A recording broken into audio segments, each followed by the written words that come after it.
Shalom untuk kita semuanya. Saya percaya Tuhan Yesus pelihara hidup kita dan kita diberkati oleh Tuhan Yesus Kristus.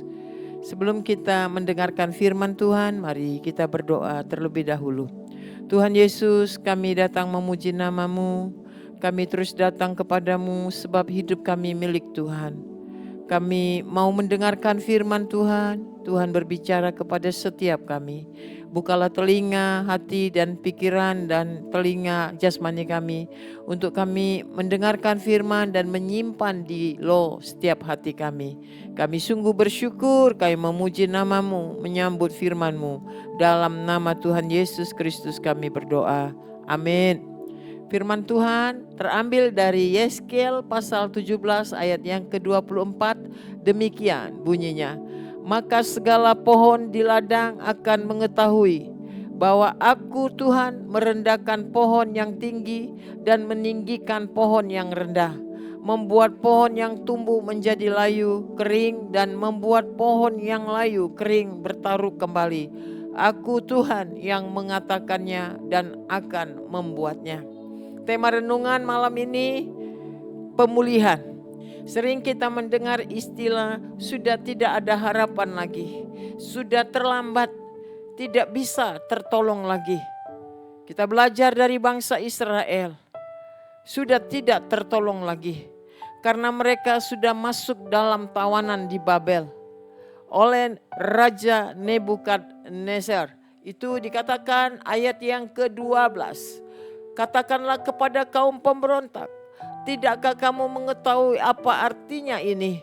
Katakan, lihat Raja Babel datang ke Yerusalem dan ia mengambil rajanya dan pemuka-pemukanya dan membawa mereka ke Babel baginya. Raja Sedekia adalah Raja Yehuda, sedang ditawan di Babel bersama dengan umat Tuhan, bangsa Yehuda. Namun yang kita lihat adalah Raja Sedekia minta bantuan ke Mesir. Sedekia mulai mengandalkan manusia, minta bantuan dengan Mesir. Ayat yang ke-15 di sana dikatakan, tetapi orang itu memberontak kepadanya dengan menyuruh utusannya ke Mesir supaya ia diberi kuda dan tentara yang besar. Apakah ia akan berhasil? Apakah orang yang berbuat demikian dapat luput? Apakah orang yang mengingkari perjanjian dapat luput? Tindakan Sedekia menambah murka Raja Nebukadnezar sehingga dia ditumpas semuanya. Ayat yang ke-16. Demi aku yang hidup, demikianlah firman Allah, ia pasti mati di Babel, di tempat raja yang mengangkatnya menjadi raja.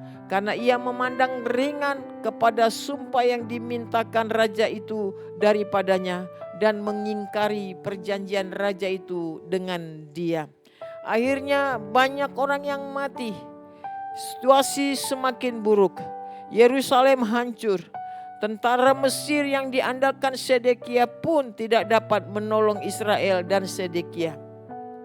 Seharusnya Sedekia waktu dibawa ke Babel oleh Nebukadnezar, itu adalah kesempatan baginya dan umat Yehuda untuk bertobat.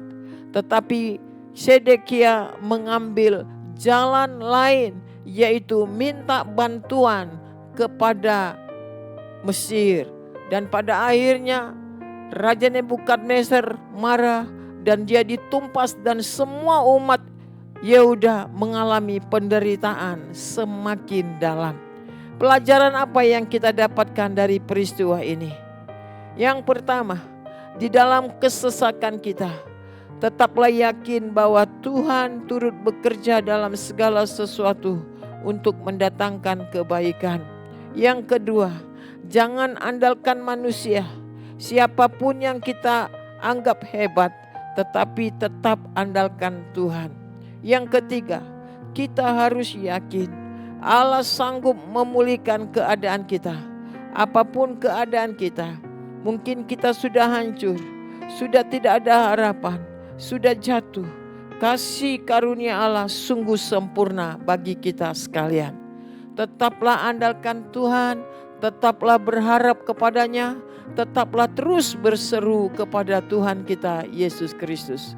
Tuhan memberkati. Amin. Kita berdoa. Tuhan Yesus, Engkau melihat setiap kami. Engkau tahu apa yang menjadi pergumulan-pergumulan kami. Mungkin saat ini kami mulai putus asa karena sakit kami belum sembuh.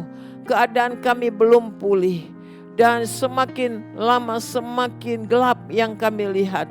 Tetapi kami belajar di tengah-tengah keterpurukan umat Israel. Janji Tuhan datang kepada mereka bahwa Tuhan akan mengangkat mereka. Tuhan akan menumbuhkan tumbuhan yang layu kering menjadi pohon yang subur. Karena kami percaya tidak ada perkara yang mustahil bagimu Tuhan. Dan kami terus berharap kepadamu. Terima kasih Tuhan untuk renungan malam hari ini. Terpujilah namamu Bapa. Kami mengucap syukur, kami memuji namamu. Dalam nama Tuhan Yesus kami berdoa. Amin. Sampai bertemu lagi pada esok hari dalam renungan yang berbeda. Tuhan Yesus memberkati. Salam.